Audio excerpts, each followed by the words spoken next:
Awesome. So yeah, good morning, guys. Hope everyone's doing well. Yeah. Good morning.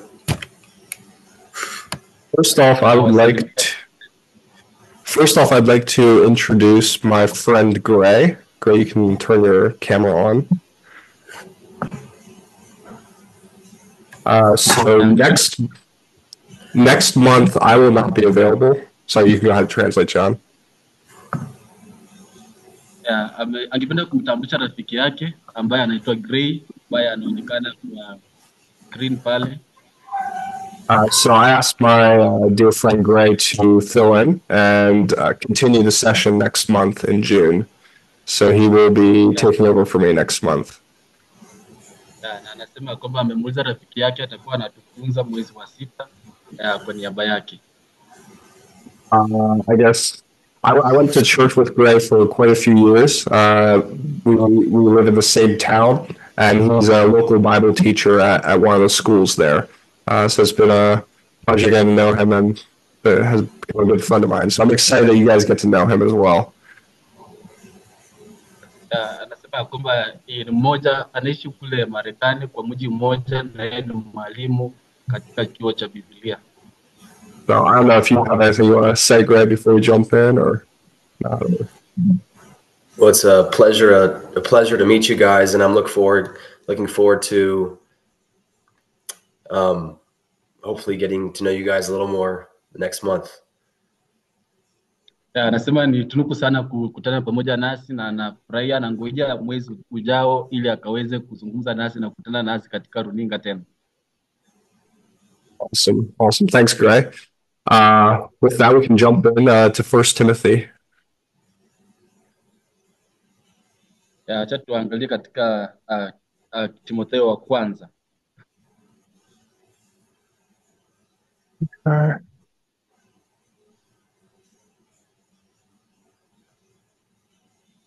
See the screen?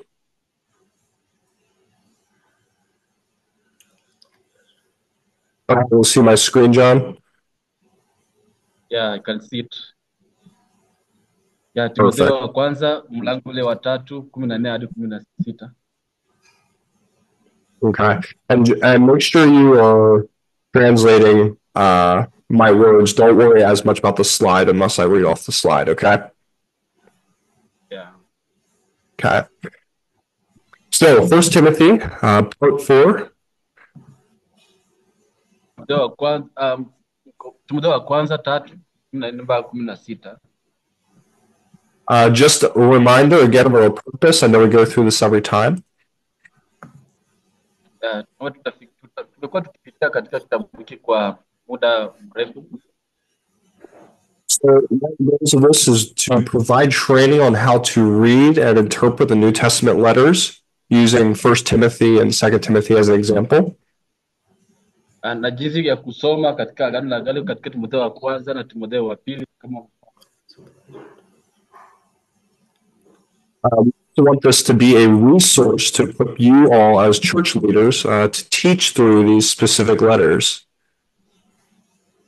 Kwamba inakusudia kutuweza kutujenga sisi kama viongozi wa kanisa na wazee wa kanisa ili kufunza pia wengine. And we want to use these letters to understand God's heart and calling and expectations for everyone as church leaders. Na kuelewa pia moyo wa Mungu, mwito na matarajio kwa viongozi wa kanisa. And I want to remind you that these were written to two early church leaders. They likely function as pastors. Kama katika barua kuna barua mbili ambazo zimeandikwa juu ya viongozi wa kanisa ambao wanafanya kazi kama wachungaji. And Paul's writing these to talk to them about how they're to conduct themselves in the churches that they shepherd. Na pia jinsi ya kuwa na tabia fulani wanapolinda kanisa. And the emphasis that we see through these three pastoral letters is how the gospel shapes our character and our doctrines or beliefs. Na moja kanuni na jinsi ule mchungaji atachunga kondoo wake ama watu wake katika kanisa. So today, the agenda, what it's going to look like. Na tukiangalia upande wa agenda, First, we'll do a quick review of what we talked about last time. jinsi tulivyojifunza wakati ule mwingine, And then I want to focus on preparing a sermon this time. lakini wakati huu tungependa kutilia mkazo kuhusu kutengeneza mahubiri. I know in the past two sessions, I was planning on doing that, but didn't have enough time to do that. Pardon. I know in the past couple sessions, I was planning on doing that, but ran out of time to do that. Na kama tutakuwa na muda pia jinsi tulivyojifunza ili kuweza kujifunza zaidi kutengeneza mahubiri. So I want to look back at an example in 1 Timothy chapter 1 that will explain that. Tunapata mfano katika Timotheo wa kwanza mlango ule wa kwanza ambao unafafanua hayo. And then we will look at 1 Timothy chapter 3 and use that as an example that you guys can prepare. Tukiangalia katika Timotheo wa kwanza mlango wa 3 tunaona mfano ambao sisi tunaweza pitia. And then we'll have some reflections for church leaders. Tunaangazia pia picha ya viongozi wa kanisa. And then I'll have some homework for you guys at the end. Na pia mwishowe tutakuwa pia na kazi ya ziada kwa ajili yetu. And just a reminder again, all these recordings I'm going to have on the YouTube channel, so you can go back and send them to your elders and other people in your church as well. Kutukumbusha tu kwamba tuko pia na mtandao wa YouTube ambao pia tunaweza rejelea ili kujifunza zaidi haya mafunzo, na pia tunaweza ambia marafiki zetu pia wakaweze kutazama. All right, so review from last time. I know we review this every time, but this is so important. I want to make sure you guys get this. Tukibidi turejelee kidogo yale ambayo tulikuwa tumejifunza wakati ule mwingine. The different contexts that we see in the New Testament letters there are four that we really see that are important. Kwamba jinsi ya kusoma Agano la Kale na jinsi ya kusoma Agano Jipya na katika jinsi ya kusoma barua katika Agano Jipya, na tukasema kwamba kuna kuzungumzia tamaduni na muktadha wa historia. So the first one is the cultural and historical context. Tukizungumzia muktadha wa historia. Remember, these letters are written in a completely different time period with a different culture. Ambayo barua ambazo zimeandikwa katika muda tofauti na pia tamaduni tofauti. The situational context. Tunaangalia pia muktadha wa hali. That's just the who, the when, the where, and the why of the letter. Na hapa tunaangazia ni nani amehusika, ni wapi alihusika, na ni sehemu ipi na mbona. And then the biblical context. Pia tunaangazia muktadha wa kibibilia. Remember that both the authors and the audience of the letters are steeped in the Old Testament scriptures. Na tunapo angazia zaidi katika maandiko ya Agano la Kale.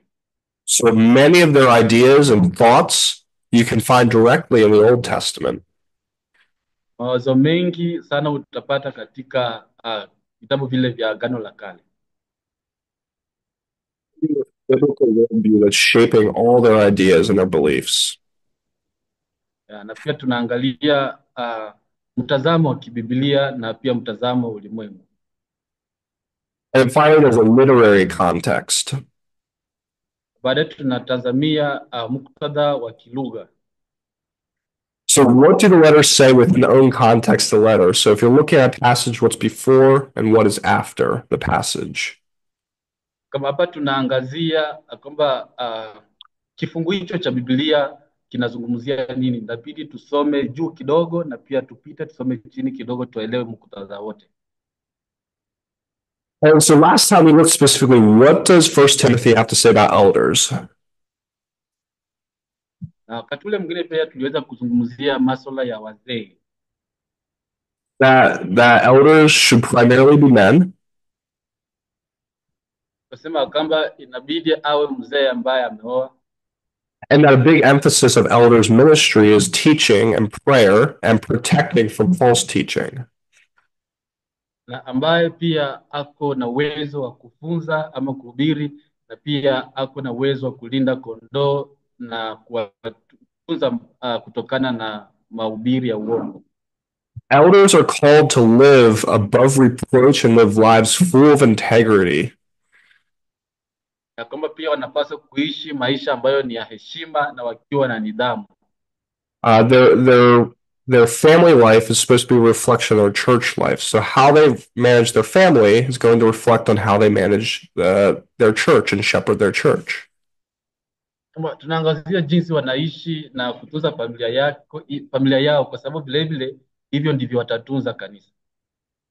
They should be having a good relationship with the outside community. So if people outside the church think well of them, then that's a good sign for an elder. Kwamba pia watu wa jamii kando kando wanapaswa pia kuwafikiria vema na kuwaona kama watu ambao ni wa muhimu ama wana uwezo wa kulinda kanisa. Elders should live lives that set an example of holiness to the rest of the church, and they shouldn't be walking in greed at all. They need to be walking in humility. Na pia wanapaswa kuwa ni watu watakatifu ambao wanatembea katika unyenyekevu, wala wasiwe watu wa tamaa. And so last time we went through a bunch of different characteristics of elders that we see throughout all the scriptures, and this is just like a summary of that right there. Kama wakati ule mwingine tulizungumzia kiundani kabisa tabia za wazee wa kanisa au wachungaji, na huu ni muhtasari tu wa yale ambayo tuweza kujifunza. And then we talked about deacons and deaconesses and what they do and what that looks like. Vile vile tulizungumzia wale madikoni na jinsi gani kazi ya udikoni inafanya. And this is a role that we see for both men and women in the church. Na tukasema kazi hiyo ni ya jinsia zote, wanaume na wanawake katika kanisa. For deacon just simply means servant. So a deacon or deaconess is a servant of the church. Na madikoni wanapaswa kuwa ni watumishi wa kanisa. They're called to meet the physical needs of the church and the community around them. Na wanapaswa kushughulikia maslahi ya kanisa na maslahi ya jamii vile vile. The only major difference between an elder and a deacon is that deacons are not required to teach and preach. Na kama madikoni hawahitajiki kufunza au kuhubiri. Because the deacons usually handle more things with money and physical needs, they must have integrity and must not be greedy. Madikoni vile vile wanapaswa kuwa na nidhamu ya hali ya juu sana, wala wasiwe watu wa kupa na tamaa. And deacons must be faithful to Jesus, just as elders are. Madikoni vile vile wanapaswa kuwa waaminifu kwa Yesu. And so those were our two big focuses of last time. Wakati ule mwingine pia tulipojifunza pia kuhusu changamoto. And so finally, I want to go through just a review of the problems that we've seen arise here in Ephesus, where Paul is writing to Timothy. Sorry, excuse me, Brother Brecken, your microphone is garbled. Now?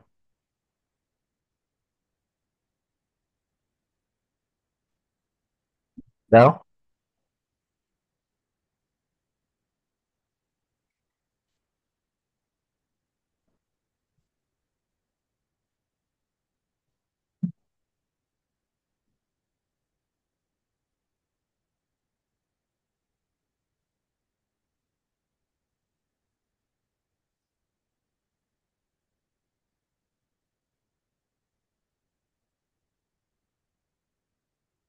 Now? How's this work? Is this better? Can you hear me now?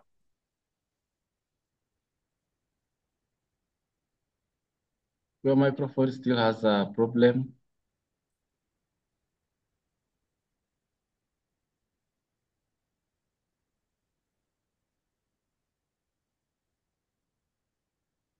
Hello, can you hear me? Yeah, okay. Okay. Is this better? Yeah, that's better. We can Okay. proceed. Okay. So, just a quick review of some of the problems we've seen Paul writing to Timothy about in Ephesus. Kama kurejelea tu kwa haraka sana baadhi ya changamoto ambayo Paulo anaona kwa kanisa la Efeso. An underlying problem that we don't see directly in the letter, but in the letter to the Ephesians, is what's called the Ephesian heresy. Ya kwamba changamoto ambayo ni ya kiundani sana ambayo haionekani karibu sana ni hiyo changamoto ya tuseme kujipurukusha kwa Waefeso. And this basically just means that some people in the church seem to be teaching that the Gentiles should be excluded from the body of Christ. Kama mafunzo haya yalionekana ya kwamba wale watu wa mataifa wanapaswa kuondolewa mbali na kanisa. And so Paul just wants to promote unity in the body. Kwa hivyo Paulo angependa tu kurejesha umoja katika mwili. We also see then in 1 Timothy chapter 1 that people are teaching different doctrines. Vile tunaona ya kwamba kuna mafunzo tofauti tofauti ambayo yanafunzwa kule. And Paul just urges Timothy that he needs to correct that from love that comes from a pure heart. Na kwamba Paulo anamfunza Timotheo ya kwamba anapaswa kurekebisha na kufunza katika upendo. We also see in chapter 1 that people are using the Old Testament to teach different myths and have fruitless debates. Na vile vile tunaona katika Timotheo wa kwanza ya kwamba watu wanatumia Agano la Kale kufunza mafunzo ambayo si ya kibiblia. But Paul actually says that the law in the Old Testament exposes the need for the gospel of grace. Na vile vile Paulo anasema kwamba katika Agano Jipya ya kwamba mafunzo yanapaswa kuwa ni ya injili ya kweli. We then see in chapter 2 that somebody's teaching that salvation is exclusive to some people. Tunaona katika mlango wa pili ya kwamba kuna mafunzo ambayo walikuwa wanafunzana wakisema kwamba wokovu ni wa watu fulani fulani. But God actually desires that all people would be saved and that the church should be praying for the salvation of all. Ilhali Biblia inasema kwamba Mungu anatamani sana watu wote wakaweze kuokoka na kanisa linapaswa kuomba kwa sababu ya wokovu wa kila mtu.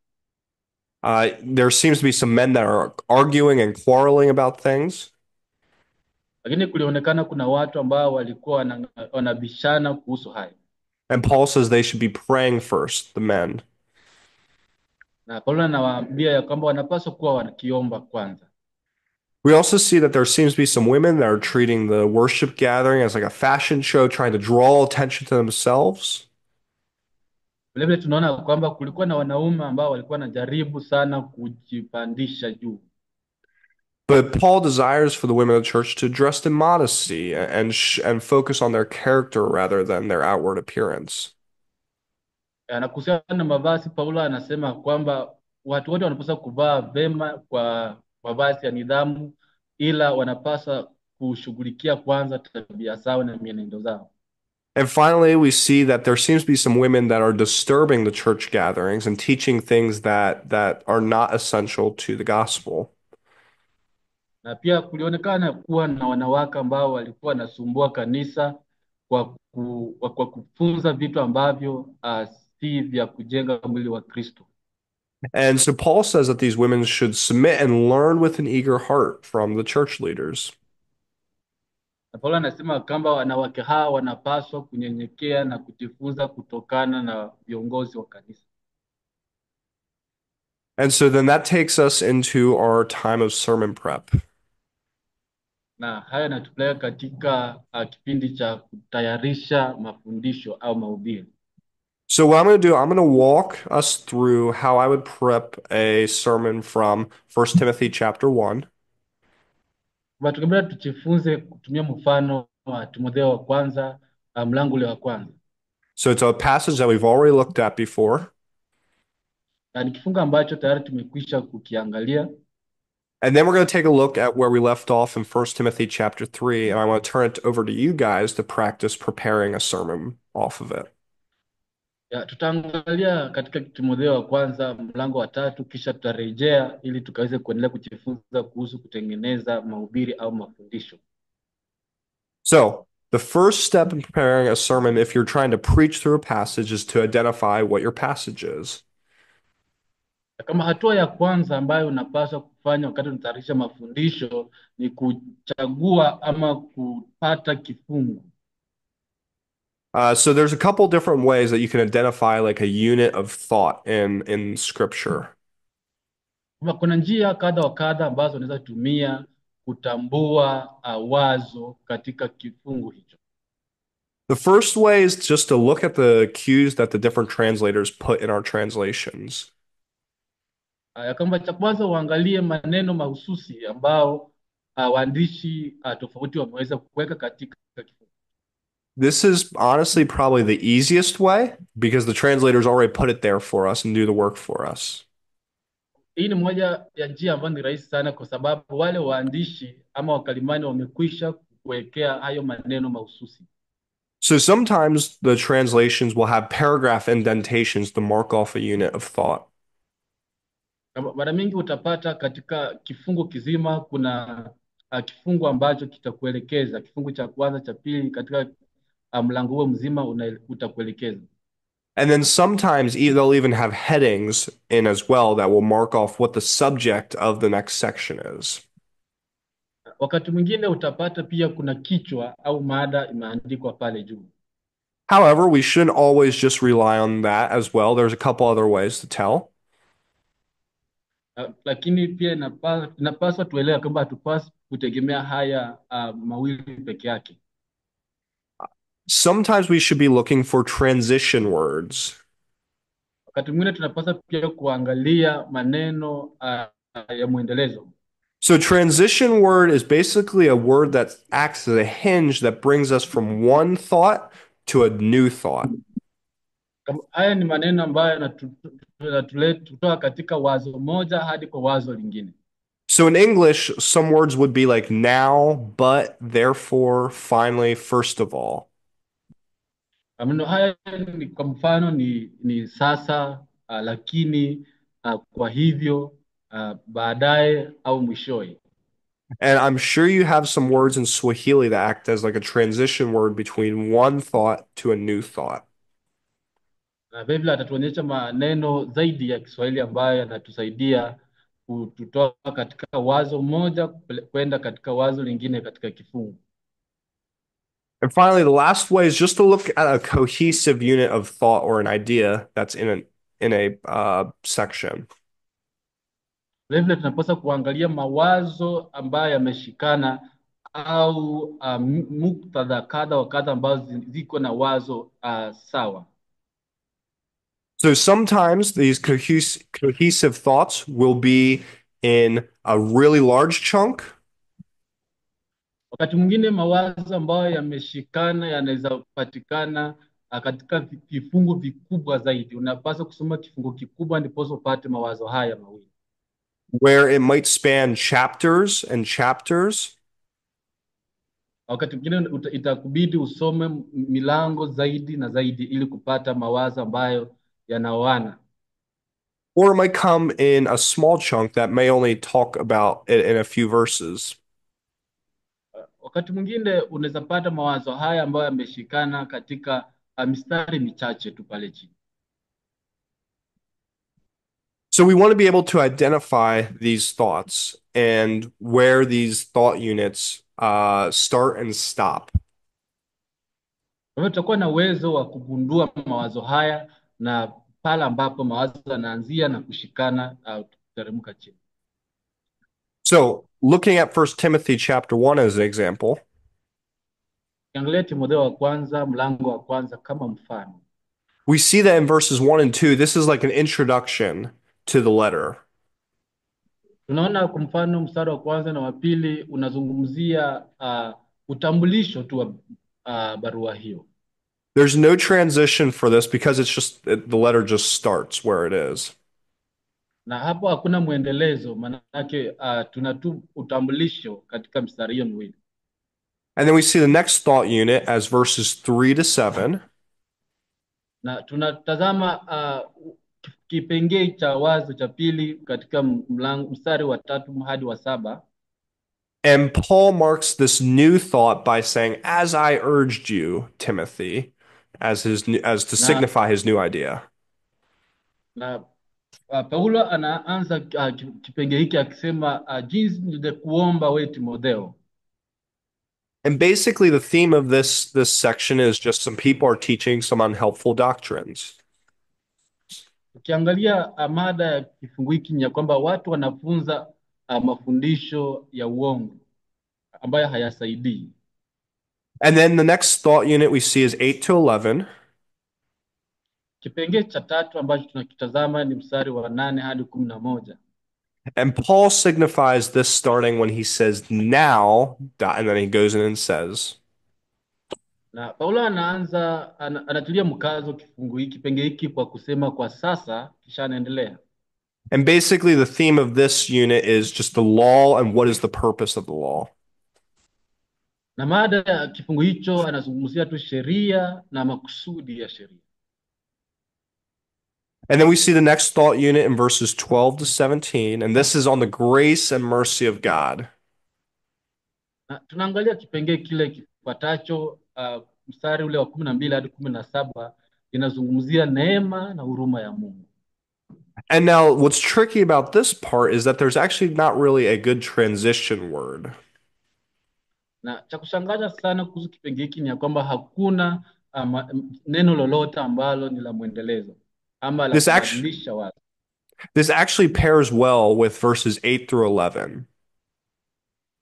Bila shaka inawana sawasawa na mstari wa 8 hadi 11. So that's where we have to study the passage and really understand what Paul is saying and how he breaks up his units of thought. Ndio sababu tunapaswa kusoma vema ili tukaelewe Paulo kila ambacho alikuwa anawasilisha na jinsi anavunja vipengee hivyo kutoka kwa kipengee kimoja hadi kingine. And then finally, verses 18 through 20 deal with false teachers. Na mwishowe katika mstari wa 18 hadi 20 inazungumzia walimu wa uongo. And Paul uses the phrase, "This charge I entrust to you, Timothy," as his transition. Na Paulo anatumia mstari huu akisema, kwa hivyo ninakuomba wewe na kutumainia wewe Timotheo. And so that's how we find 1 Timothy chapter 1 verses 3 to 7 as our thought unit that we're going to focus in on. Hivyo tunapata jinsi kitabu cha Timotheo wa kwanza kimeweza kutengenezwa. Tunaweza tengeneza pia mahubiri ama mafundisho. So if you don't mind reading 1 Timothy chapter 1 verses 3 to 7 for us. Tunaweza soma mlango wa kwanza wa Timotheo wa kwanza kuanzia 3 hadi 7. Biblia inasema, kama nilivyokusihi wakati nikienda Makedonia, napenda ukae hapa Efeso, uwaamuru watu fulani wasiendelee kufundisha mafundisho ya uongo. Pia wasiendelee kupoteza wakati wao kwa hadithi na orodha ndefu zisizo na mwisho za majina ya vizazi ambazo huchochea mabishano badala ya kuwajenga katika maarifa ya Mungu yatokanayo na imani. Shabaha ya maagizo haya ni upendo utokao katika moyo safi, dhamiri njema na imani kweli. Watu wengine wamepotoka na kuingia katika majadiliano yasiyo na maana kwa kuwa hawakuzingatia mambo haya. Wanataka kuwa walimu wa sheria ingawa hawaelewi mambo wanayosema wala hayo wanayotilia mkazo. Amen. Amen. So, now that we have the passage, our next step is to identify the different components of our passage. Sasa tunacho kifungu na hatua ya pili ni kuweza kutambua vipengee tofauti tofauti vya kifungu hicho. And so, here's our passage that I have it up in English at the moment. Kile kifungu ambacho tumeweza kukisoma kwa muda mfupi ambao umepita. And so basically, when we look at these components, we just want to identify what are like each sentence or individual idea within the larger passage. Mahususi tungependa tu kuangalia kifungu hiki na vipengee vile vidogo vidogo, jinsi vinazungumziwa katika kifungu hicho. So, the first idea we see is that Paul's charging Timothy that certain persons not teach different doctrines.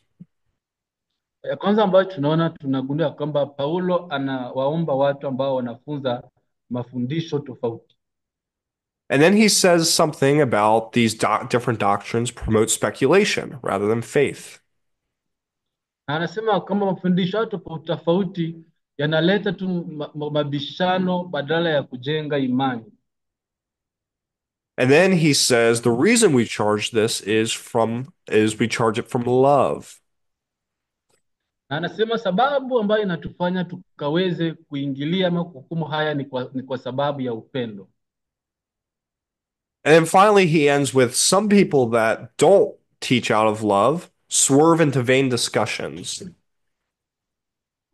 Na baadaye pia anasema kwamba kuna wale ambao pia wanazungumzia majadiliano ambayo ni ya bure, ya kupoteza muda na tamaa pia tu ya kuwa walimu. And so these four ideas that we see, hivyo tunaona mawazo manne. Again, Paul charges certain people not to teach different doctrines than what he already taught. Na pia anawasihi watu wasifunze mafundisho tofauti na yale ambayo amekwisha kuyafunza. And these teachings then promote speculation rather than faith. Na mafunzo ambayo yanaleta mabishano badala ya kujenga imani. And the correction of these teachers has to then come from love. Na kwamba marekebisho ya mafundisho haya yanatokana na upendo. And teaching this different doctrine that these teachers teach comes from a lack of understanding and vain desires.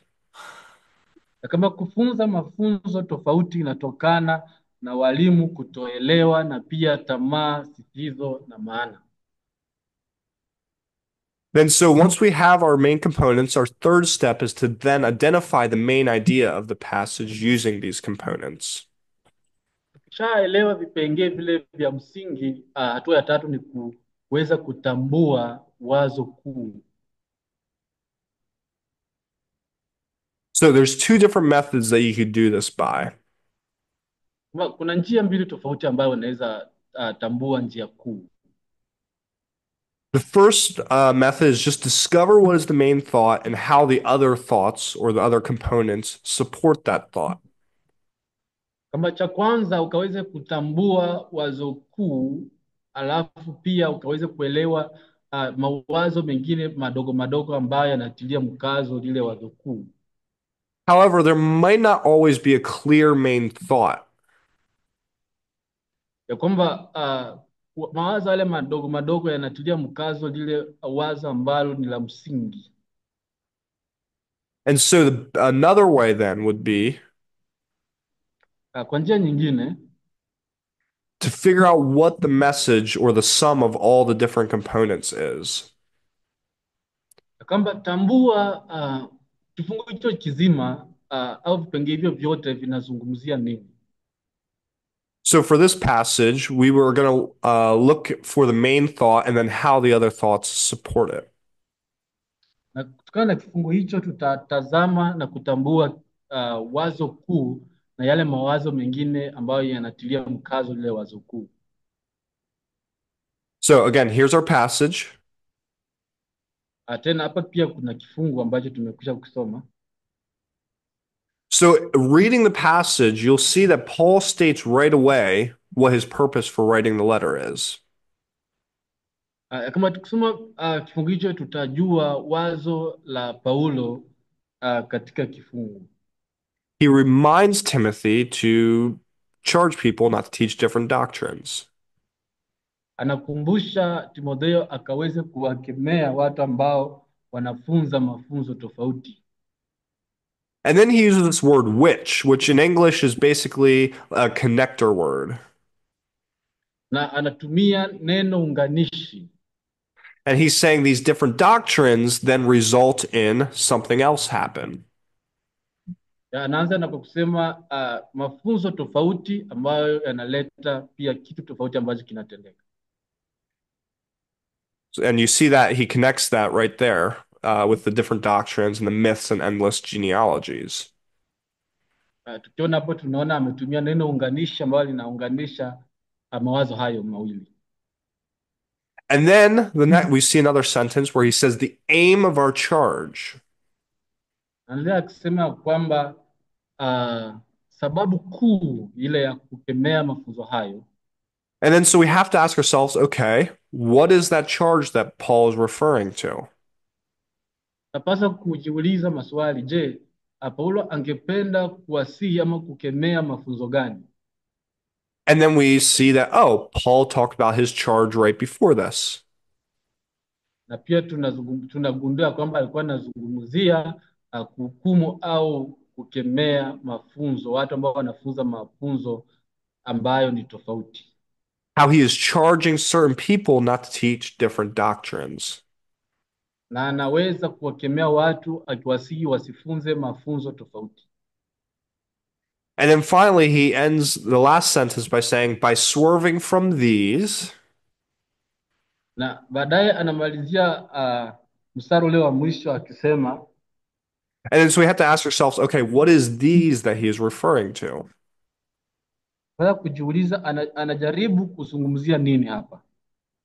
Well, a thought right before this is that he's talking about love that comes from a pure heart, good conscience, and a sincere faith. Na tunagundua kama anazungumzia upendo ambao unatokana na moyo mkunjufu na imani ile ya kweli. So here we have Paul's flow of thought, and so we want to lay that out then. Hapa tunapata Paulo akiwa na mawazo mengi ambayo yanatiririka. So the main idea, Kama wazo kuu, Paul wants people not to teach different doctrines. Paulo angependa watu wasifunze mafunzo tofauti. And remember, doctrine just simply means beliefs. Nakumbuka mafunzo tofauti pia inaweza maanisha imani tofauti. That's a really simplified version of it, but I find it easy to grasp it that way. Kamba hiyo ni ametumia ukalimani ule rahisi kabisa, mafunzo au imani tofauti.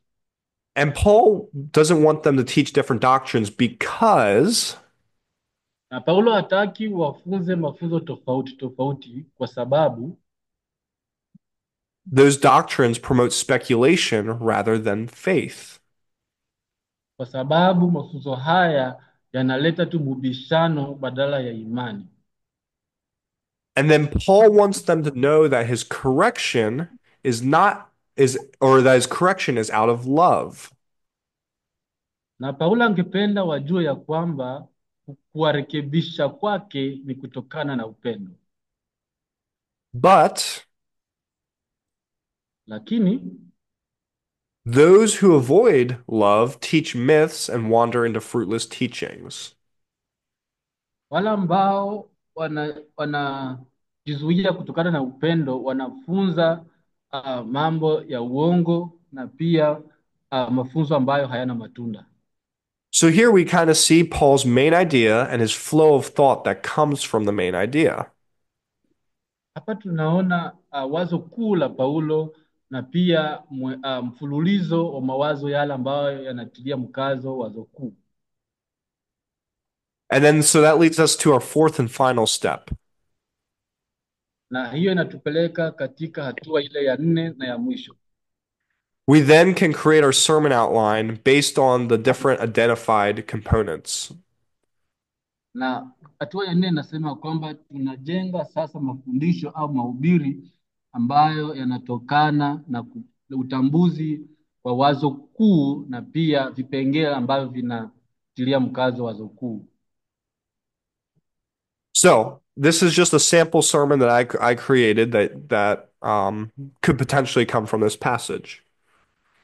Kamba kuna hapa mahubiri au mafundisho mafupi ambayo yaliweza kutengeneza kutokana na kitabu hicho ambacho tumeweza kujifunza. So I titled the sermon, What is Your Focus? Na kwamba mahubiri hayo aliweza kuyapatia kichwa, je, mtazamo wako ni upi? And so the main idea of the sermon that I want to convey, the thing I want my audience to walk away with, Kwa hivyo wazo kuu ambalo ningependa wala wasikilizaji wangu wakaweze kwenda nalo ni hili. so Paul desires for the church to focus on the sound doctrine of the true gospel rather than different doctrine that is not essential to the gospel. Paulo anatamani sana kanisa likaweze kutilia mkazo mafundisho yale ya kweli badala ya kuweza kuegemea katika mafunzo tofauti ambayo siyo Injili. And Paul then tells us three things about doctrine that does not focus on the gospel. Na Paulo anatuambia vitu vitatu ambavyo havijaweza kutazamia mafundisho ya Injili. And so this would then be our three supporting points. Na kwamba vile vitakuwa ni kama vipengee ambavyo vinatilia mkazo lile wazo kuu. So the first one is that different doctrine promotes pointless speculation rather than faith. Kwamba ya kwanza ni ya kwamba mafundisho tofauti tofauti yanaleta tu mabishano badala ya kujenga imani. And we see that in verse 4. Na tunaona hiyo katika Timotheo wa kwanza 1 mstari ule wa 4.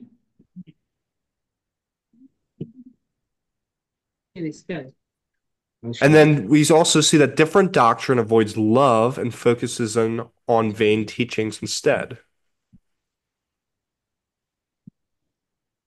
Na tuliona kwamba mafundisho tofauti tofauti hayo hayaendi sambamba na upendo, badala yake yanatazamia mafundisho yasiyo na maana.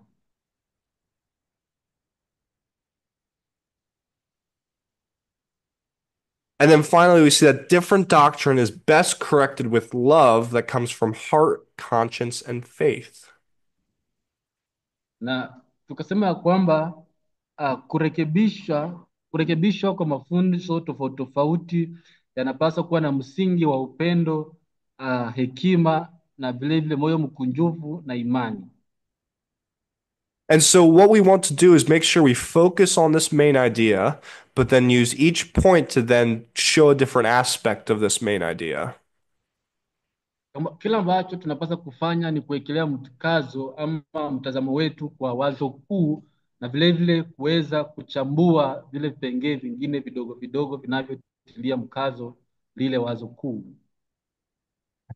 And so in the end, our audience should ultimately be understanding that we want to focus on the gospel and the true components of the gospel.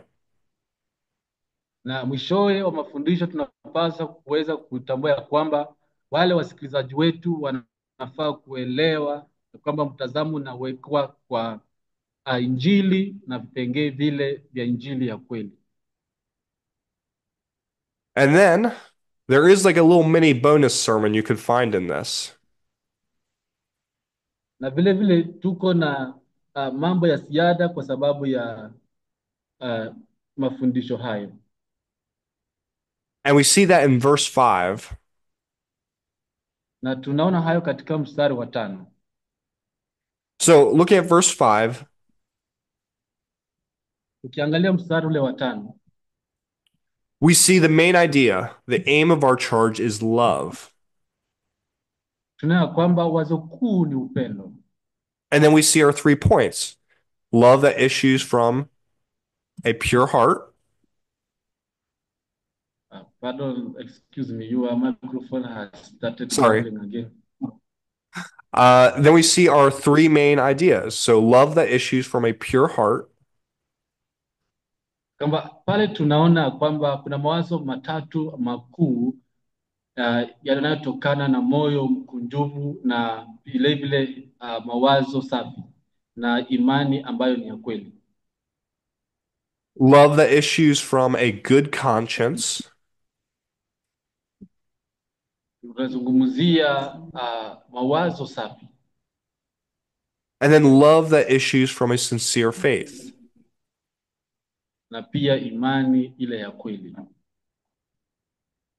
And then, so if I was writing a sermon, this would be what my sermon outline would look like for this verse. Please, can you check your microphone?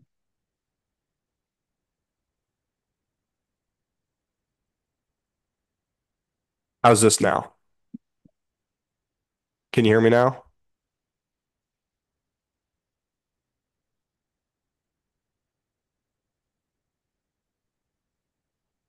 Can you hear me now? Yeah, okay. There.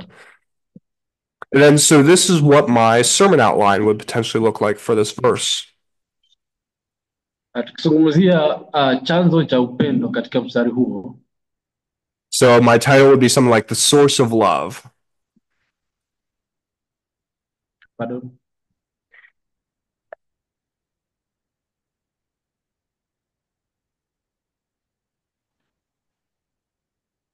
How's this? How's this? How's this? Your voice is so much garbled, I can't get you.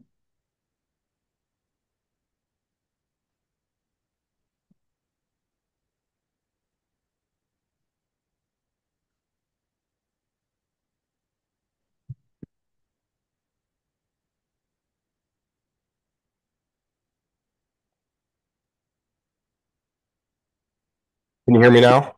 Does this work? No? How about now? It's better we can proceed. Okay. Let me know if you can't hear me again, okay? Okay. Okay. So my sermon title might be The Source of Love. Kwamba cha kupata pia tunazungumzia chanzo cha upendo. And so my main idea would be like, where does true Christian love come from? Kwamba wazo langu kuu litakuwa je, ule upendo wa kweli wa Kikristo unatoka wapi? So it would be from a heart that is pure, Cha kwanza kutatoka katika moyo ambao ni safi, a conscience that is oriented towards good, na mawazo ambayo yameweza kwenda sambamba na mambo mazuri, and then a faith that is sincere and full of integrity. na imani ambayo ni ya kweli na imejaa nidhamu. So, to review our 4 steps for looking through a passage. Kurejelea tu zile hatua 4 ya kuweza kutayarisha mafundisho au mahubiri. Our first step is we want to identify the passage we want to preach from. Hatua ya kwanza tutambue kifungu ambacho tungependa kuhubiri kutoka. We then want to identify the different components of the passage. Hatua ya pili tukaweze kutambua vipengee tofauti tofauti ya kifungu hicho. Next, we want to identify what is the main idea or the main thought of the passage. Tatu, tungependa kutambua wazo kuu kutoka kwa kifungu hicho. And then finally, we want to create a sermon outline based on the main idea and the different components. Na hatua 4 tungependa kuweza kutengeneza vile vipengee tofauti tofauti kutokana na wazo kuu na vipengee vya kifungu kizima. So now it's you guys' turn to try. So we're going to practice. Sasa tunaweza jaribu tena. So we're going to practice with 1 Timothy chapter 3 verses 14 through 16. Kufanya kazi kwa mfano tukitumia kitabu hiki cha Timotheo wa kwanza 3 mstari wa 14 hadi 16. So if you could read 1 Timothy 3 verses 14 through 16.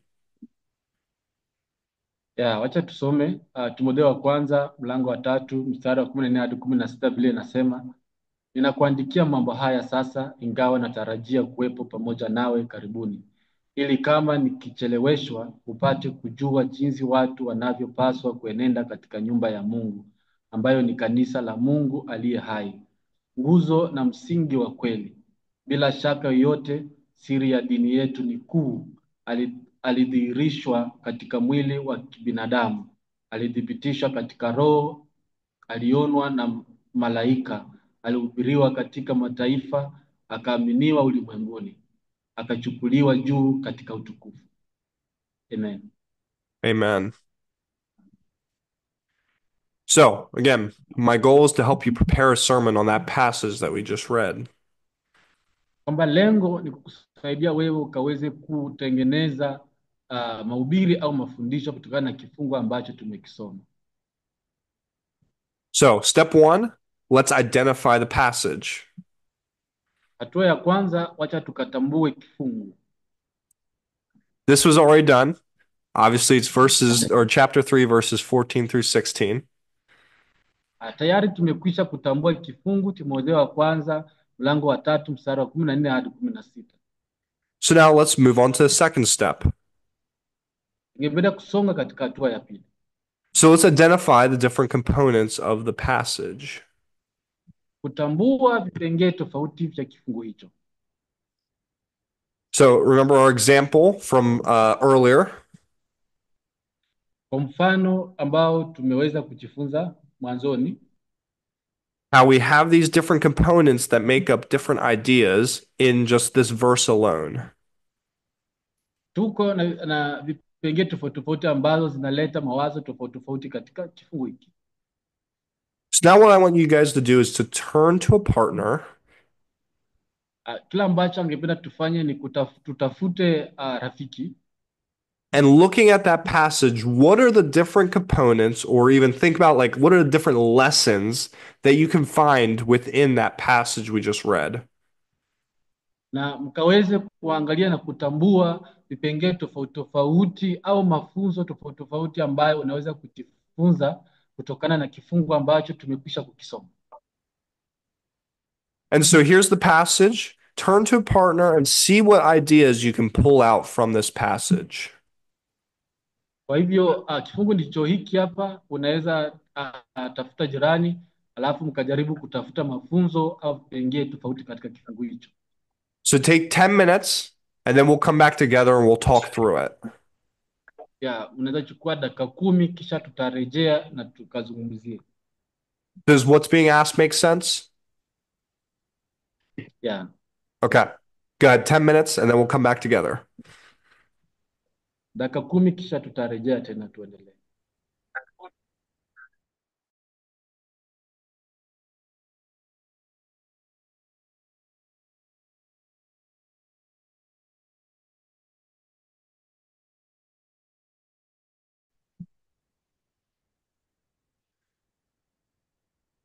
Okay. Could I get a couple people to maybe share some of the different components or thoughts that they identified in the passage? Kwa hivyo angependa tukaweze kuwasilisha yale mawazo ama vipengee ambavyo tumepata katika kifungu.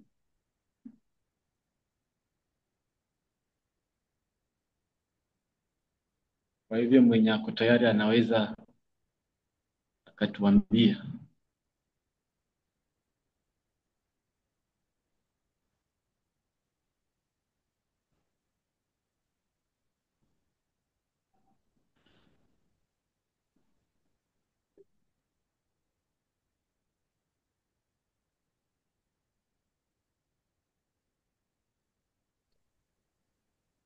Mwenye amepata mafunzo yoyote kwa kifungu. Tembea salama.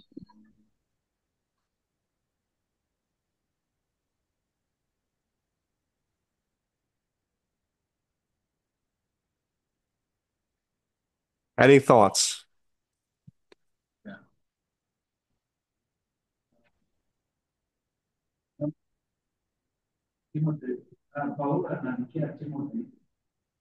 I think here Paul writes to Timothy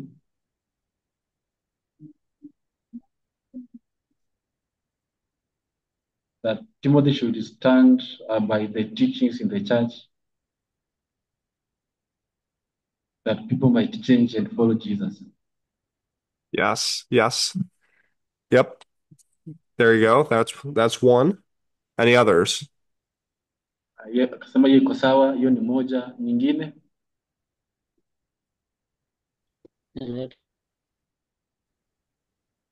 Yes, Pastor.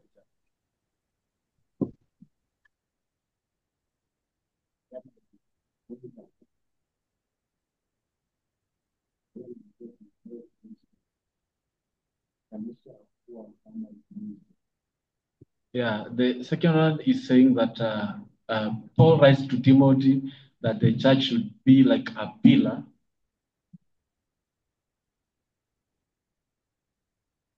A pillar of truth in the world. Yes. Yep. There's another one. Good job. Any others? Any others? Kama hiyo ni mzuri sana, hiyo ni ya pili. Kuna nyingine?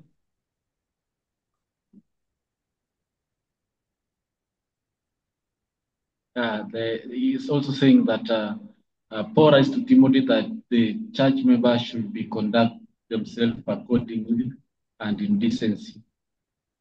Yep. Yep. That seems to go with the first one that was mentioned. That's good. Sema pia iko sawa. Yeah.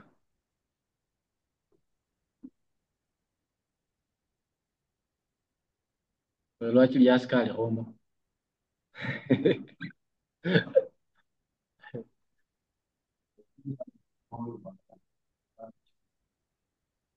Yeah, there is another one that the true church is born by the blood of Jesus Christ. Okay, I can see how that's a connecting thought. We don't exactly see that in this passage, but I can see how that's a connecting thought. That's a good thought. Yeah, sema hiyo pia ni wazo mzuri, manake pia ni wazo ambalo ni wazo unganishi katika mada kuu. Hiyo pia ni mzuri sana.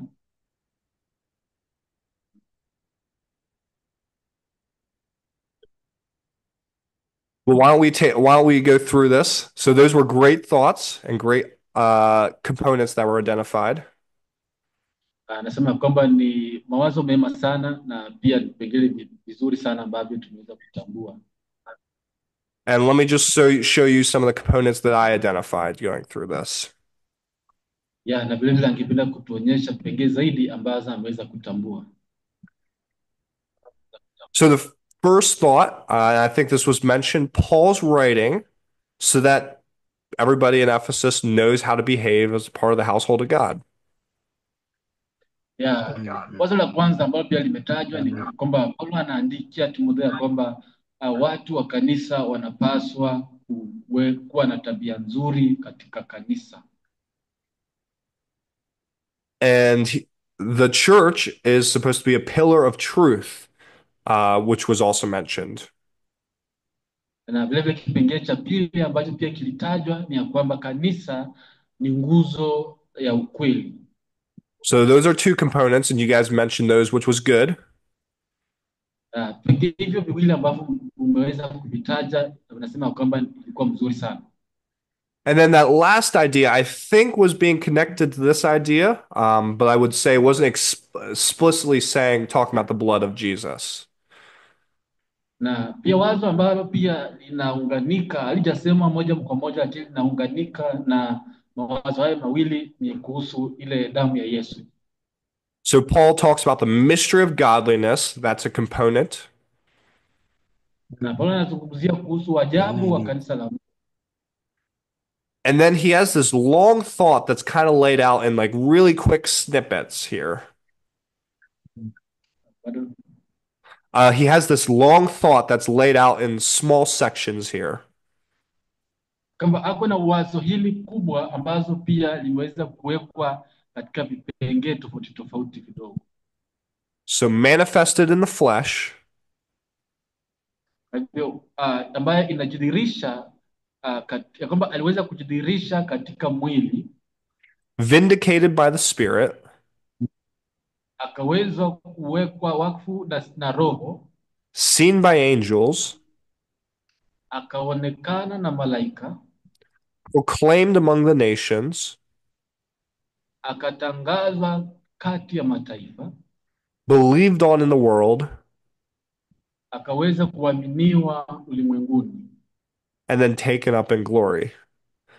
kisha akachukuliwa juu katika utukufu. So these main components that we've identified Kwa hivyo vipengele hivi vikuu ambavyo tumeweza kuvitambua is that everything Paul wrote before this kwamba kila kitu ambacho Paulo aliweza kuandika mwanzoni kabla haya, so think chapters 1 and chapters 2 and chapters 3. katika mlango wa kwanza, wa pili na watatu, Paul writes this so that the church or the house of God would know how to behave themselves. Paulo anaandika hivi vyote ili kanisa la Mungu likaweze, ama watu katika kanisa la Mungu wakaweze kuwa na tabia nzuri katika kanisa. Another component is that the church is supposed to be a pillar of truth to the rest of the world. Kipengele chingine ni ya kwamba kanisa linapaswa kuwa ni nguzo la ukweli katika ulimwengu. Another component is that the church is supposed to demonstrate the mystery of godliness to the rest of the world. Kipengele kingine ni ya kwamba kanisa linapaswa kudhihirisha wajabu wa uungu kwa ulimwengu wote. And we'll get into what that mystery of godliness means. What does that actually mean? Na pia tutaweza kuzama ndani kidogo ili tukaelewe wajabu wa uungu inamaanisha nini katika ulimwengu. And then that the revelation of godliness is found in Jesus. Vilevile kipengele kingine ni ya kwamba ufunuo wa uungu inapatikana katika Yesu. And we'll get into how we make that connection to Jesus there with that, the mystery of godliness. Na pia tutaona jinsi vipengele hivi vyote vimeunganika, ufunuo wa uungu na pia nguzo. So this is where many times you'll have to do an extra step when you're doing your sermon prep. Vilevile hapa ndipo inatupasa tukaweze kufanya kazi ya ziada wakati unatayarisha mafundisho au mahubiri. Many times it will take more than one reading to fully grasp what a passage is actually saying. Mara nyingi itachukua zaidi ya kusoma kifungu mara moja ili ukaweze kupata kile kitu ambacho kinazungumziwa. Especially when we are preaching through a letter that Paul wrote. Sana sana wakati tunahubiri kutokana na barua ambazo Paulo aliandika. The Apostle Peter actually says in one of his letters that Paul's can be very hard to understand sometimes. Na kama Mtume Petero anaandika akisema kwamba wakati mwingine kuna vipengele au mafunzo makubwa ambayo anatupasa tukaelewa. And so we want to make sure we take adequate time to understand each part that Paul's saying to make sure we actually understand what Paul is trying to say. Na inatupasa tukachukue muda ili tukaweze kurejelea tena kifungu hicho ili tukaelewe kila ambacho Paulo anajaribu kuwasilisha. Because we don't want to make Paul, or by extension the Holy Spirit, say what they are not meaning to say. Kwa sababu hatungependa kuwasilisha kitu tofauti na kila ambacho Paulo au Roho Mtakatifu anasema. So this is where we want to do like a mini step and identify what is confusing. Hapa ndipo tungependa kuweza kuangazia muhtasari fulani mdogo wa kila ambacho kinachanganya. So parts that may not make sense, we want to do further study and meditation. Sehemu ambazo kidogo hazileti maana tungependa kuziangazia kwa undani, tukazisome sana na tukatafakari. And again, not everything's to make plain sense on the first reading. We want to read and reread it. Na tena sio kila kitu kitaleta maana kwa kusoma tu mara moja. So, question for you guys, if I could get a response from one or two people. What does it mean for the church to be a pillar of truth? Anauliza swali hapa, anasema kwamba inamaanisha nini tukisema kanisa iwe nguzo ya ukweli. One or two responses. Angependa mtu mmoja au wawili wakaweze kujibu swali hilo. Inamaanisha nini wakati tunasema kanisa iwe nguzo ya ukweli?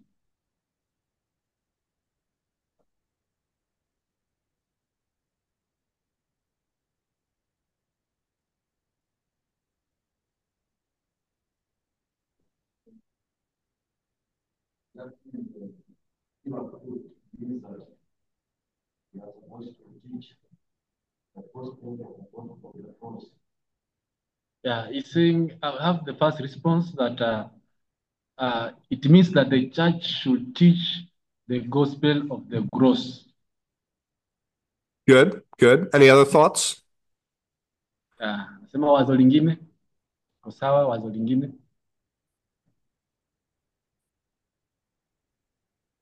Kanisa kuwa nguzo la ukweli inamaanisha nini?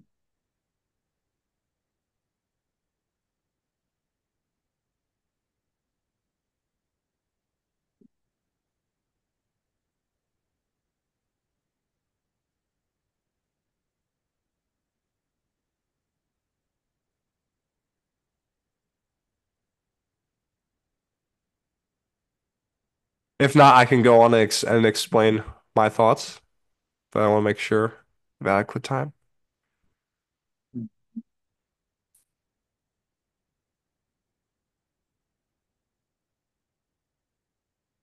Okay, I'll go on and explain. So, what does it mean for the church to be a pillar of truth? Pardon? I'm gonna continue and explain some of my thoughts with this. Anasema acha endelee kufafanua zaidi kuhusu mawazo yake hapo. So I like the idea about how the church is a stand for the gospel of the cross. Kama ile wazo ambalo imesemekana kama kanisa ikaweza kusimama kwa injili ile ya msalaba. And that would certainly fall under the idea of truth because the gospel of the cross is truth. Hiyo pia inaenda sambamba na wazo la injili ya ukweli kwa sababu injili ya msalaba ni injili ya ukweli. I think it's helpful to think about what this picture is trying to convey as well. Kwa sababu anafikiria inasaidia kuhusu picha hii jinsi najaribu kufafanua kuhusu mstari huu. So if you think about a pillar holds up a heavy part of the building, right?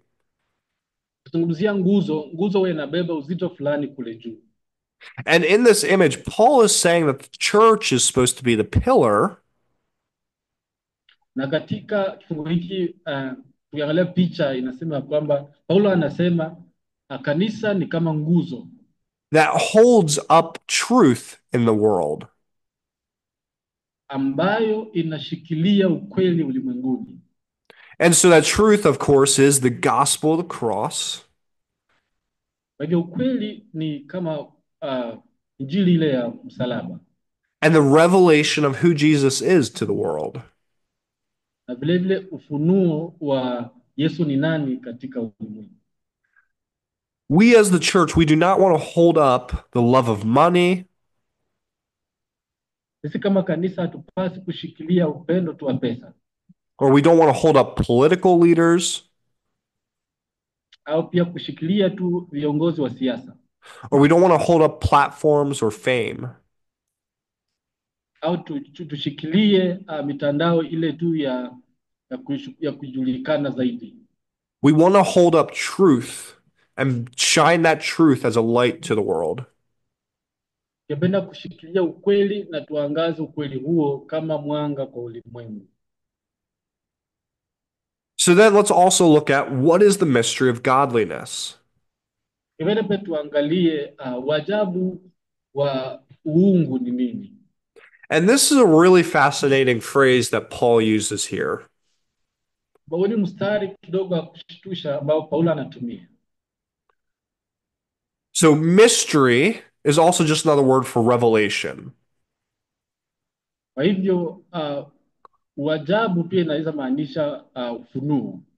I'm not sure how the Swahili translates it, but in English we usually translate it mystery, but again, just another word for revelation. Wajabu vile vile unamaanisha ufunuo.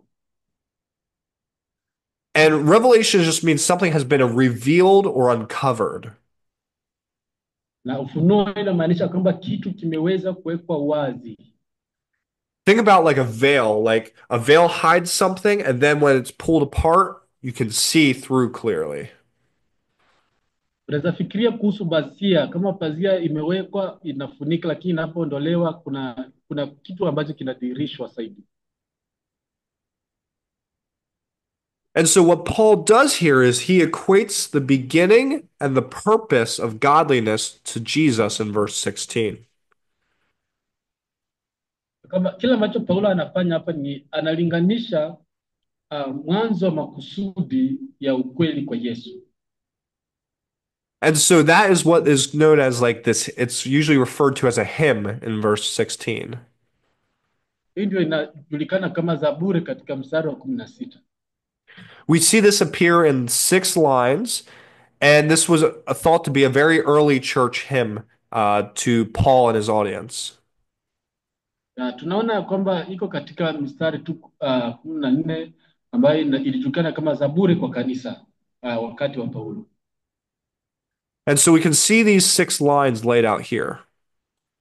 Naweza angalia mstari hii 6 hapa. And so we're going to just break down each line and figure out what does this mean, and then how does this relate to the mystery of godliness? Tukipenda kupambanua mstari hii moja baada ya nyingine, tukaelewe inamaanisha nini katika ufunuo wa uungu. And reminder, this is still all in your sermon prep. We're trying to understand what the passage means and how it relates to the idea. Kumbuka hii bado tunazungumzia tu jinsi ya kutayarisha mahubiri au mafundisho na pia mawazo jinsi yanadhihirika. So the first line, he was manifested in the flesh. Mstari wa kwanza inasema kwamba alidhihirishwa katika mwili. So this is referring to God come in the flesh as Jesus because he was fully God and fully human. Hii inamaanisha kwamba Mungu alikuja katika mwili akiwa mfano akiwa Yesu, kwa sababu yeye ni Yesu kamili na binadamu kamili. And we see this in places like John chapter 1, Luke chapter 2, and prophesied in Isaiah chapter 9. Na tunaona hii katika Yohana mlango wa kwanza mstari wa kwanza, Luka 2:10 hadi 12, na pia ikaweza kutabiriwa katika Isaya 9 mstari wa 6. And then there's this interesting phrase, he says he's vindicated or justified by the Spirit. Tunasema kwamba mstari unaofuata unasema alithibitishwa kwa Roho. And so this is talking about how Jesus rose from the grave by the power of the Holy Spirit. Hii inazungumzia jinsi Yesu aliweza kufufuka kutoka kaburini kwa nguvu ya Roho Mtakatifu. And we see this in Romans chapter 1 and Romans chapter 8. Na tunaona hii katika Warumi 1:4 na Warumi 8:11. And then, seen by angels. Mstari unaofuata unasema alionekana na malaika.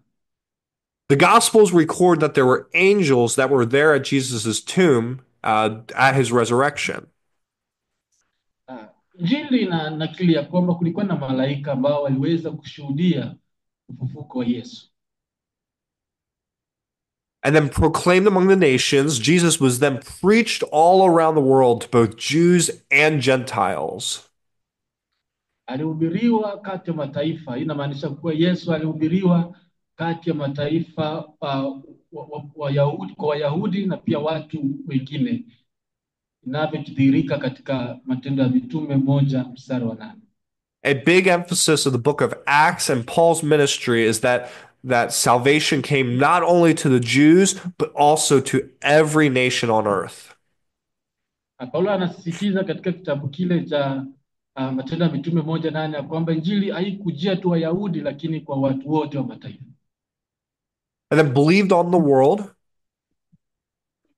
Akaaminika ulimwenguni. Basically, simply as many in the world had faith in him as a result of the preaching. Hii inamaanisha kwamba kimsingi kwamba watu wengi sana ulimwenguni walikuwa na imani kwake wakati injili inaendelea kuhubiriwa. And then taken up in glory. Na vilevile akachukuliwa akapaa juu katika utukufu. Jesus ascended into the heavens, and right now he is presently seated at the right hand of the Father in glory. Yesu aliweza kupaa juu mbinguni na kwa sasa ameketi mkono wa kuume wa Mungu Baba katika utukufu. And we see this ascension happen in Acts chapter 1, and then him seated at the right hand of the Father in Ephesians chapter 1. Na tunaona hii imenakiliwa katika Matendo ya Mitume 1 mstari wa 2 na vile vile katika Waefeso 1 mstari wa 20 hadi 25. So as you see, this hymn is a very dense hymn full of awesome and beautiful theology. Na jinsi tunaona kwamba Zaburi hii imeweza kujaa theolojia zaidi. And is all focused on who Jesus is and what Jesus means to the world. Na imeweka mtazamo kwa Yesu ni nani na Yesu ni nini kwa ulimwengu. So, in other words, this is the core doctrine of the gospel Paul wants the church to focus on. Maneno mengine, haya ndio mafundisho ya Injili ambayo Paulo angependa kanisa likawekwe mtazamo kwayo. Because remember, Paul writes this because he wants them to know how they ought to behave in the household of God in light of them being pillars of truth to the world. Kumbuka Paulo anaandika haya ili kuwaweza kuelekeza ili wakajibebe vipi au kuna tabia gani katika nyumba ya Bwana ili wawe nguzo ya ukweli kwa ulimwengu. And this is the truth right here that they're to stand on. Na huu ndio ukweli ambao walipaswa kusimamia. So looking at this again, maybe to simplify it a little more into a more concise doctrine. Tukitazamia tena Zaburi hiyo, tunaweza endelea pia kuichambua kwa njia rahisi zaidi. So he was manifest in the flesh. Kama alidhihirishwa katika mwili. This would be what we call incarnation. God come in the flesh. Hii ndio inaitwa Mungu akafanyika kwa nyama. Vindicated by the Spirit would just talk about the resurrection. Kuthibitishwa na Roho inazungumzia tu ufufuo. Seen by angels, this can maybe more refer to as like a universal witness of all creation. Alionekana na malaika, inamaanisha tu alikuwa na mashahidi wa aina zote. Proclaimed among the nations, this would talk about early preaching and the apostolic witness. Akahubiriwa kati ya mataifa, inamaanisha tu mahubiri ya kwanza ya mitume na pia mashahidi. And actually, just to go back to the seen by angels for a second. Kirejelea mstari ule wa 3 kwa dogo. I do want to point out that the focus of this is not on the angels necessarily. Tuseme ya kwamba mtazamo hapa si kwa malaika sana. So I don't want you to go out preaching about like angels this and angels that. Kama angependa tukaende na kuhubiri kuhusu malaika hapa na pale. But more on the witness of his resurrection. Lakini zaidi tuzungumzie ushahidi wa ufufuo wake. So moving on to believed on in the world.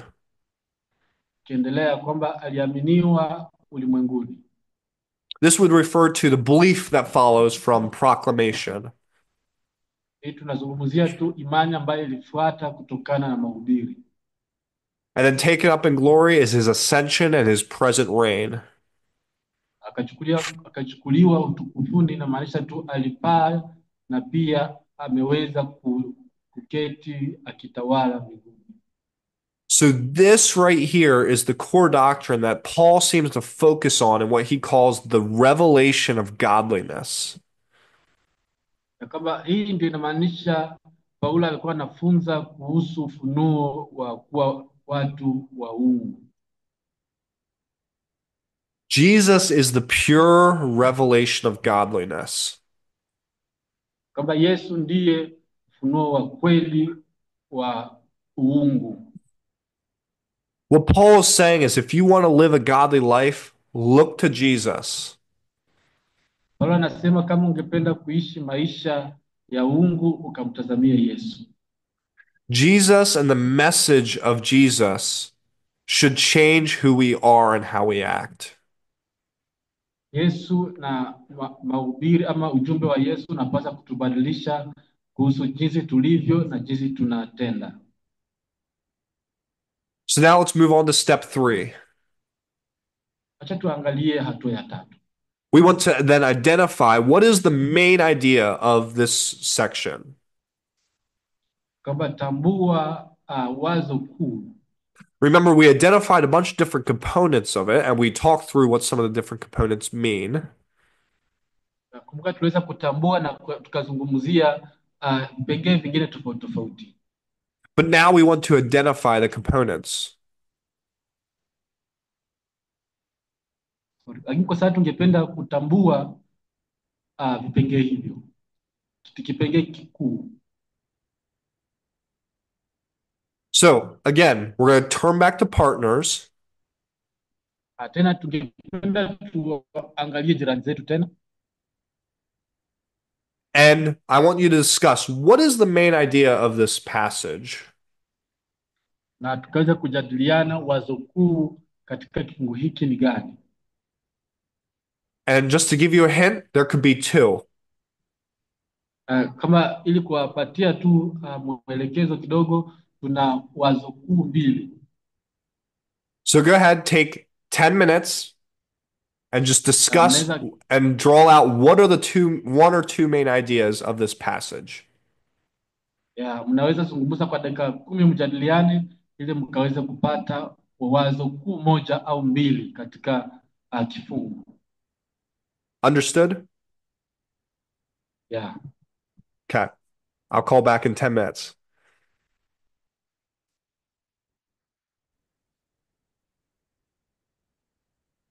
So does anyone want to share what they maybe thought is the main idea of the passage? Anauliza mtu akaweze kushiriki kuhusu wazo kuu la kifungu hicho. Jinsi tumejadiliana wazo kuu la kifungu ni gani?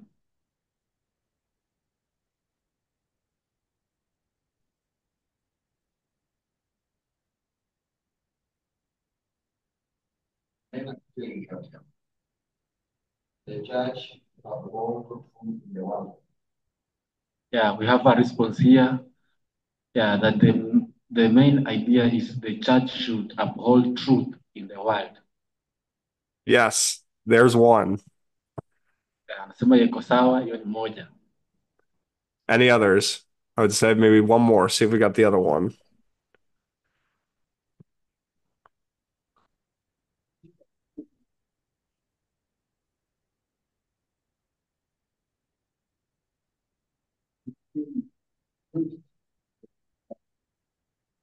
Yeah, another one is about the resurrection, the death, resurrection, and reign of Jesus Christ in the world. Close, close. I would say that's components of the second main idea. So good. Well done, though, guys. Sawa. Kuna nyingine? Nyingine? I'll move on then. I'll talk through some of these ideas. That's okay. So, main idea number 1 Kwamba wazo kuu la kwanza is that Paul desires the church to uphold truth in the world, like we mentioned before. Jinsi tumetaja ya kwamba Paulo anatamani sana kanisa ikaweze kushikilia ukweli ulimwenguni. So, well done with that. Good job on identifying that. Kwamba asante sana mchungaji Willy kutambua hiyo. And he says that the church is to do this by doing some specific things. Anasema kwamba kanisa itafanya hivi kwa kufanya kifuatacho. And they are to do this by behaving as they should in the household of the living God. Kwamba kuwa na tabia iwapasayo wakiwa katika nyumba ya Mungu aliye hai. So the church upholds truth by behaving rightly. Kwa hivyo kanisa itaweza kushikilia ukweli kwa kuwa na tabia iwapasayo. and they uphold truth, na vile vile wataweza kushikilia ukweli by proclaiming the mystery or revelation of godliness, which is Jesus. kwa kuweza kutangaza ufunuo wa uungu ambaye ni Yesu. And then, so the second main idea that we see Kwa hivyo wazo kuu la pili ambalo tunaona which we sort of got was sort of given as a correct answer, ambayo tuliona kama jawabu nzuri, but maybe to expand out a little more, the second main idea is that the revelation of godliness is in the world as Jesus. na kama kufafanua kiundani kidogo, ni ya kwamba ufunuo wa uungu katika ulimwengu ni Yesu. And so that revelation then is Kwa hivyo ufunuo huo ni that he came in the flesh, rose from the grave, was preached for belief, and is ascended and reigning at the right hand of the Father. jinsi tumeambiwa na mchungaji Sami ya kwamba aliweza kuja katika mwili, akafufuka kutoka katika wafu, na vile vile akahubiriwa ulimwenguni pote, ulimwengu ukaamini, na baadaye akapaa kwenda juu mbinguni ambako ameketi mkono wa kuume akitawala pamoja na Baba. And so finally, our fourth step, we want to create our sermon outline based on the identified main ideas and components. Kwa hivyo hatua ya 4, tungependa pia kuweza kutambua na kutengeneza mahubiri haya yetu na mafundisho yetu, tukitambua vipengee vya wazo kuu. So, potential sermon number 1. Kwa hivyo uwezekano wa mahubiri ya kwanza, So I titled this The Purpose of the Church. kwanza tutazungumzia makusudi ya kanisa. My main idea is that the church is called to uphold truth in the world no matter what. Wazo kuu ni kwamba kanisa imeitwa kuweza kushikilia ukweli katika ulimwengu, haijalishi nini. And it does so by behaving rightly as members of God's house.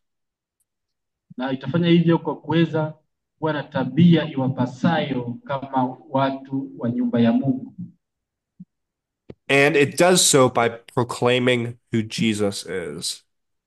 Na itafanya vile pia kwa kutangaza na kuhubiri Yesu. So my main idea, and then I have 2 supporting points that point back to my main idea. Kwa hivyo nina wazo kuu na vile vile nina vipengee viwili ambavyo vinatilia mkazo lile wazo kuu. And then my second sermon would be the revelation of Jesus. Na mahubiri yangu ama mafundisho yangu ya pili yatakuwa ufunuo wa Yesu. So my main idea is that true godliness comes from the foundation of Jesus and his gospel. Kwamba wazo kuu litakuwa ya kwamba uungu wa ukweli unatokana na msingi wa Yesu na vile vile Injili. And this would be like a 5-point sermon, 5-point sermon, I guess you could say. Na kwamba hii itakuwa ni mahubiri ambayo yana vipengee 5. So my first point is knowing that Jesus is fully God and fully man. Kipengee cha kwanza ni kwamba kujua kwamba Yesu Kristo ni Mungu kamili, vile vile ni binadamu kamili. That he was resurrected in the power of the Spirit. Kwamba aliweza kufufuliwa kwa nguvu ya Roho. That he had witnesses that proclaimed him to all the nations. Na vile vile alikuwa na mashahidi ambao walimtangaza kwa mataifa yote. That many have heard this proclamation and they believed. Kwamba wengi wamesikia matangazo haya na mahubiri haya na umeweza kuamini. And that he then ascended into heaven and is presently reigning in heaven. Na kwamba ameweza kupaa kwenda mbinguni na kwa sasa anatawala akiwa mbinguni. And all this is the foundation of true godliness. Na haya yote ni msingi wa ukweli, uungu wa ukweli. So, to review our 4 steps for preparing a sermon. Kwa hivyo kuweza tu kuangazia muhtasari wa vipengele vinne vya kutengeneza au kutayarisha mahubiri na mafundisho. Step one, identify your passage. Kwamba hatua ya kwanza, wewe tambua kifungu chako. Step two is we want to identify the different components of the passage. Hatua ya pili, ukaweze kutambua vipengele tofauti tofauti ya kifungu chako. Step three, we want to identify the main idea then. Hatua ya tatu, ukaweze kutambua wazo kuu. And then step four, we want to create our sermon outline based on the main idea and then the supporting components. Hatua ya nne, ukaweze kutengeneza vipengele vile vya mahubiri yako, mafundisho yako kulingana na wazo kuu na vipengele vyake. So now I just want to go through a couple reflections for church leaders in the church, and then I'll have time for questions. Tukipenda tu tuangazie kidogo, tutafakari kuhusu viongozi wa kanisa na pia kanisa. So my first thought is, does the church I oversee represent truth to my local community? Ya kwamba wazo kutafakari kwa kwanza ya kwamba je, kanisa ambayo mimi ninaichunga inawasilisha ukweli katika jamii au la? The churches we lead need to represent truth. That is how we are the light of Jesus to the world. Makanisa ambayo tunaongoza yanapaswa kuwa picha ya ukweli katika jamii. Hivyo ndivyo tutaweza kutangaza Yesu kwa ulimwengu. If we're focusing on things that do not point to Jesus and salvation by him, then we are not upholding truth and being pillars of truth. Kama tuangazie vitu ambavyo vinaelekeza watu kwa Yesu na kuweka mtazamo wao kwa Yesu, inamaanisha kwamba hatuangazii ukweli. So ask yourself, does the church I oversee represent truth? Kwa hivyo jiulize, kanisa ambayo mimi ninaongoza inawakilisha ukweli au la? Another thing to meditate on, do I behave as the scriptures call me to behave as members of God's house? Ya pili ambayo tungependa kutafakari ya kwamba je, tabia yangu iko sambamba na maandiko na jinsi inanipasa kuwa katika nyumba ya Mungu au la? Another thing to think about for yourself, for your church, does my church behave as the scriptures call them to behave as members of God's house? Na wazo lingine ni ya kwamba je, watu ambao ninaongoza wa kanisa yangu wanatembea katika tabia ya Biblia kama watu wa Mungu au hapana? Is there a lot of fighting, or do you have a church that lives in unity with one another? Je, mko na kanisa ambayo ina vita au unaongoza kanisa ambayo ina umoja na upendo? Are you and your church marked by holiness, or is there a lot of sin and corruption that leaks into your church? Je, katika kanisa yako kuna utakatifu au kuna dhambi nyingi sana na rushwa katika kanisa? And then another thing to reflect on, do I preach Jesus every Sunday? Jambo lingine ambalo ni la kutafakari ni ya kwamba je, mimi ninahubiri Yesu kila Jumapili? Is Jesus the ultimate focus of my sermons, or does my sermons focus on maybe me or things that are not as important as Jesus? Mahubiri yangu yanatazamia Yesu au mahubiri yangu yako na mtazamo tofauti wa vitu au mimi binafsi? Jesus needs to be center of everything we do. Yesu anapaswa kuwa nguzo ya kila kitu ambacho tunakifanya. Another reflection, am I preaching from the scriptures, or am I preaching just what I hear from others? Kama je, ninahubiri kutokana na maandiko au nahubiri kutokana na kila ambacho nasikia kutoka kwa wengine? This is where we need to move from spiritual milk into solid food. Hapa ndipo tunapaswa kusonga kutokana na maziwa ya kiroho na tukaweze kuwa tunakula chakula cha kiroho. It is okay for periods of time if we hear something on the radio or on TV and we use that to learn the scriptures and preach off that? Iko sawa sana kama utasikiza hata redio au runinga na kuhubiri kutokana na mahubiri hayo. But as we grow as pastors and leaders of our churches, we have to move on from that. Lakini tunapokuwa kama wachungaji na viongozi tunapaswa kutokana na hayo. We have to read the scriptures for ourselves and preach from what we understand and read in the scriptures. Napaswa kusoma Biblia sisi wenyewe na tukahubiri kulingana na vile tumeelewa maandiko. And so that's what I really wanted from today, was to show you guys how to take a passage, understand it, and then maybe prepare a sermon from it. Hiyo ndio alitaka tukaweze kuangazia leo, ya kwamba jinsi ya kusoma kifungu tukaelewe na tukaweze kutayarisha maandiko au mahubiri. Because I'm telling you, if you want to preach the true word of God, you have to preach from the scriptures and what you are reading in the scriptures. Kama ungependa kuhubiri mahubiri ya kweli, unapaswa kuhubiri kutokana na maandiko ambayo unaweza kusoma. Not what you are seeing online or on the radio or from a local evangelist coming in and just repeating what they say. Sio tu kurejelea yale ambayo labda umeweza kujifunza kutokana na redio. So let's strive to move from spiritual milk to solid spiritual food.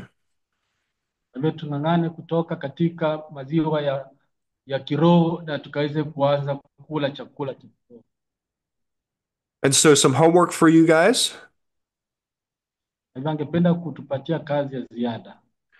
For next time, or before next time, read through 1 Timothy chapter 4 3 times. Kwamba kabla tupatane tena mkutano kama huu, tukaweze kusoma kitabu cha Timotheo wa kwanza mlango wa 4 mara 3. And then preach on the mystery of godliness and what the church is called to be like from what we just went through in chapter 3. Na ukaweza kuhubiri kuhusu ufunuo wa uungu na kanisa ilivyo, jinsi tumejifunza katika mlango wa 3:14 hadi 16. So whether that's break it into 2 sermons, if you find a way to move it into 1 sermon. Kwa tumeweza kuangalia mafundisho ama mahubiri mawili, unaweza pata njia ya kuweza kuunganisha upate mahubiri moja. But study this passage for yourself and then preach to your congregation about it.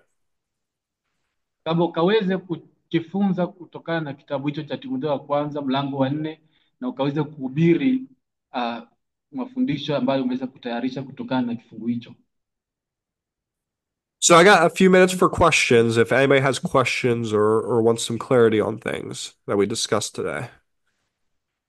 Kwa sasa angependa kujibu maswali yote ambayo yanaweza kuwepo. Kama una swali, ni muda wa maswali.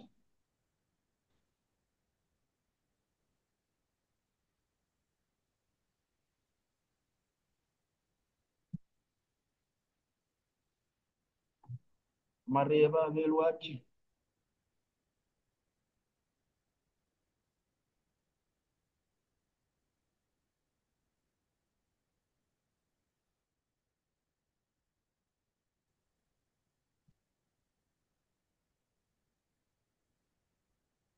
Swali ama kama sio swali, kama kuna sehemu ambayo ungependa akaweze kusisitiza, unaweza tu kuuliza.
Okay, we have a question. I think that requires some clarification. When we started, we talked about deacons, and we say that deacons, number one, they can be male or female, but they are not to preach or teach.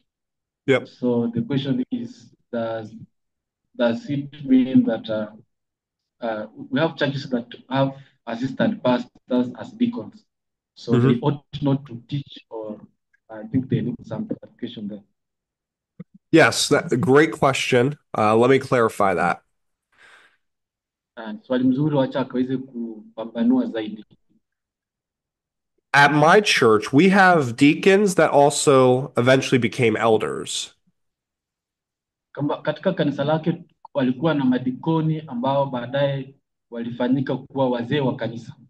And so while they were deacons, even, they would teach classes and teach in different settings in our congregation.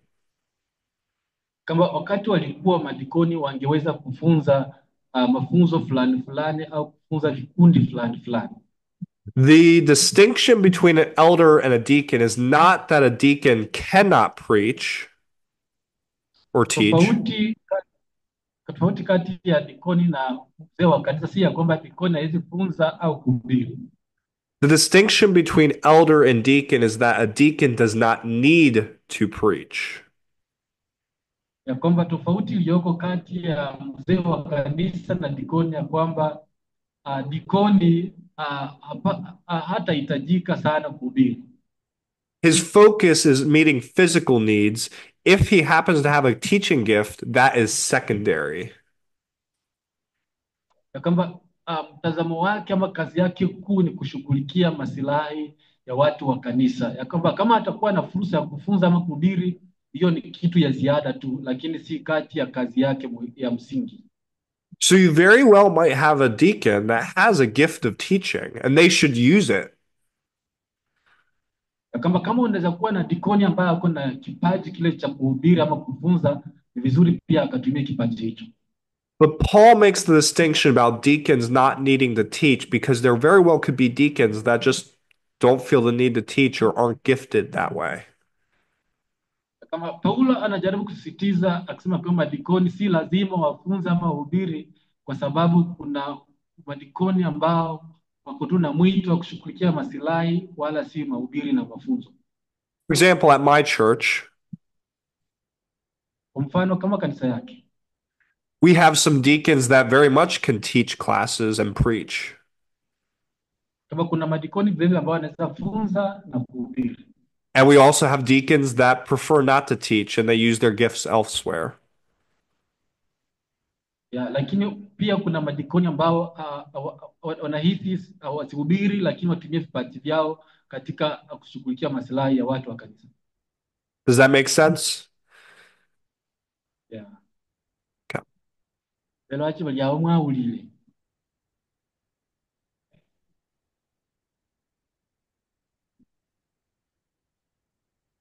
Sawa mulachi.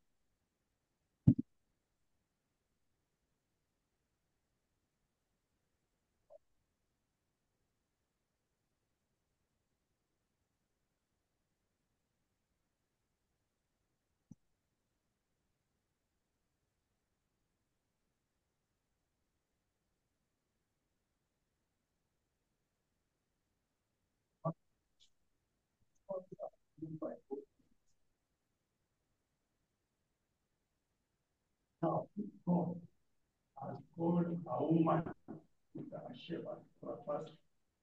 What right have we not to allow her? Okay, I have a question here. Okay.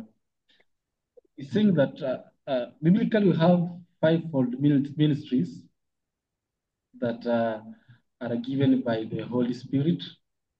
Yeah.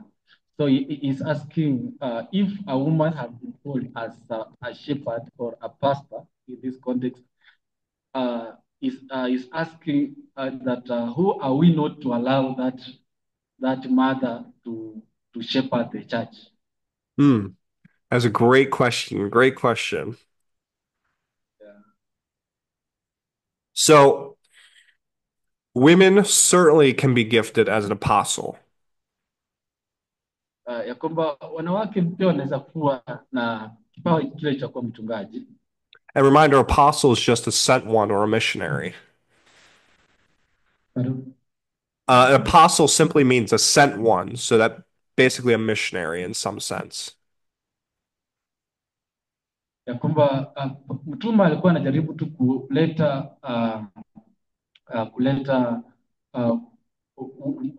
mwelekeo katika kazi yake ya mishonari. And women can certainly be prophets or prophetesses. Kama wanawake vilevile wanaweza kuwa manabii. And women can certainly be evangelists.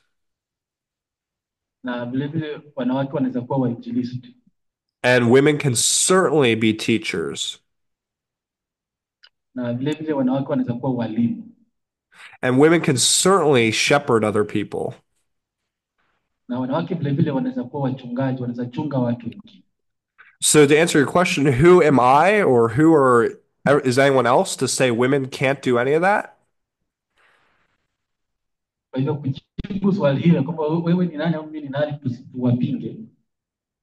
We can't say that. Nobody can. Kama hakuna ambaye anaweza pinga. Each gift is given as the Spirit wills in 1 Corinthians chapter 12. Kama kila kipaji kinapeanwa kulingana na mapenzi ya Roho.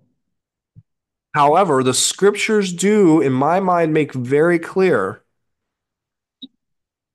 lakini maandiko yanajaribu kutufunza that there is a specific instance in which women and men have distinct but equal roles and callings in the church. Just a minute, please. We have a power blackout. Oh, that's okay.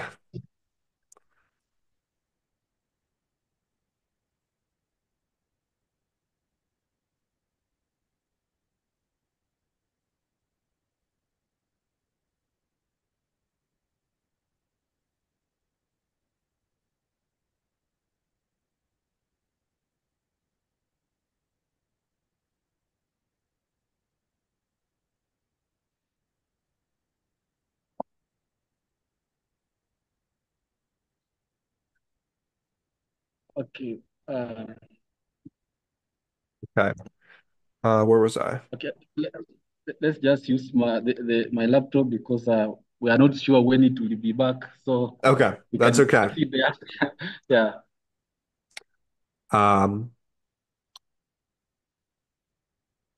So it is not up to you or I to say whether a woman can or cannot be a part of the fivefold gifts.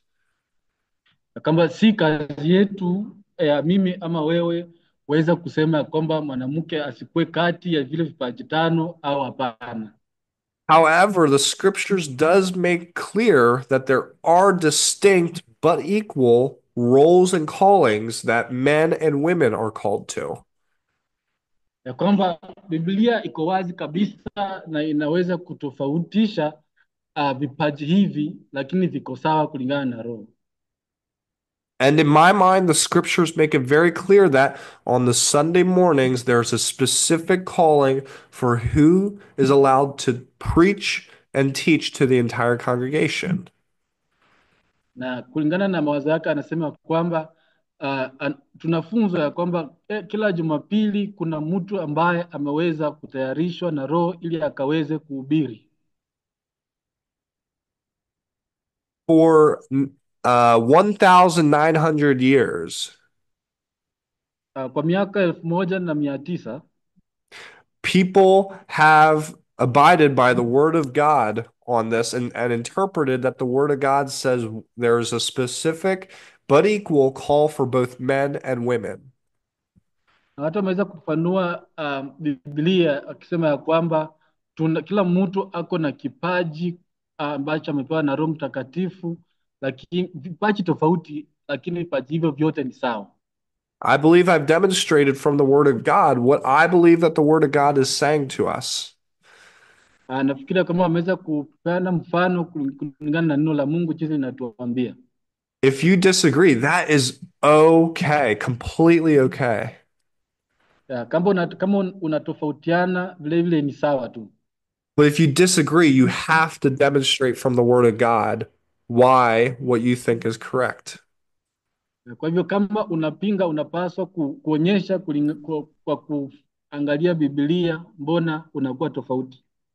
We have to stop thinking about not allowing women to teach and preach on the Sunday morning as not allowing them to use their gifts. Tunapaswa kuacha kufikiria kuwapinga wanawake kuhubiri Jumapili kwa kuwazuia wasitumie vipawa vyao. Because a woman can certainly use the gifts of teaching and shepherding many other places in the church. Kwa sababu vile vile mwanamke anaweza tumia kipawa hicho cha uchungaji na kuhubiri na kufunza kwa sehemu zingine nyingi hapo kanisani. Same with the role of elder. Vile vile kazi ya mzee wa kanisa. God has specifically ordered creation in a way that he has called good. Mungu ameweza kutengeneza uumbaji kwa njia ambayo ni nzuri. And the church is supposed to be a reflection of that creation to the rest of the world. Na kanisa inafaa kuwa picha ya uumbaji huo kwa ulimwengu wote. So a woman can hold any leadership position in the church. Kwa hivyo mwanamke anaweza kuwa katika nafasi yoyote ile ya uongozi kanisani.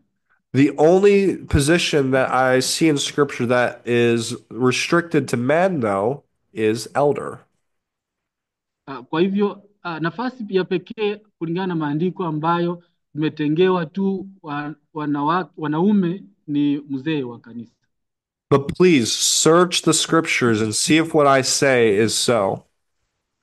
Lakini vile vile anaomba kwamba mkaweze kuzama katika maandiko ili pia kukubaliana au kupinga mafundisho ambayo anawaambia. Does that answer the question? Mulaji bayetile khona mwe.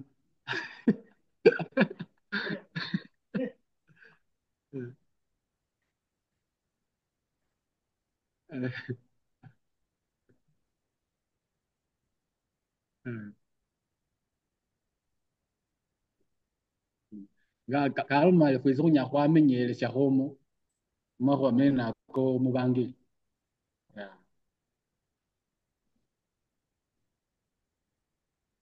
Yerebo ndi homo namwe wanje kuvula chikoli.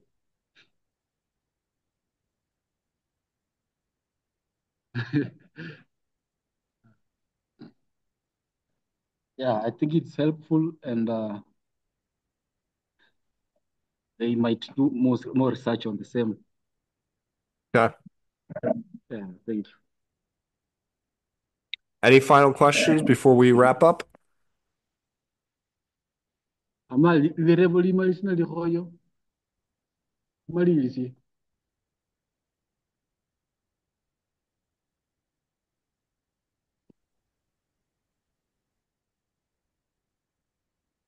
I think we are good. Okay, awesome. Well, it was a pleasure being with everyone today. Kama imekuwa tunuku sana kuwa na kila mmoja wetu leo. Just a reminder, next month, my friend Gray, who's no longer on the call, will be leading the teaching. Yeah, kuwakumbusha tu ya kwamba mwezi ambao unakuja tutakuwa tunafunzwa na yule rafiki ambaye alimtambulisha anaitwa Gray. So until then, I'll see everyone. Blessings to you all. Kwa hivyo anasema tupatane wakati huo, mbarikiwe sana.